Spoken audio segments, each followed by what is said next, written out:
This video explains how you can install the VirtualBox on Mac.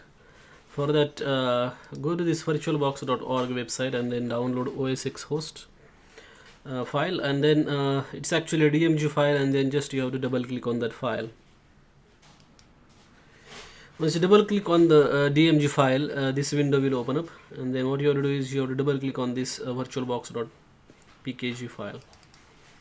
Once you do that, it will give some dialog saying that this package will run a program to determine if the software can be installed. Just click on continue, then again click on continue, then you can change the installation location if you want, but I'm gonna just keep it as it is, and then click on install.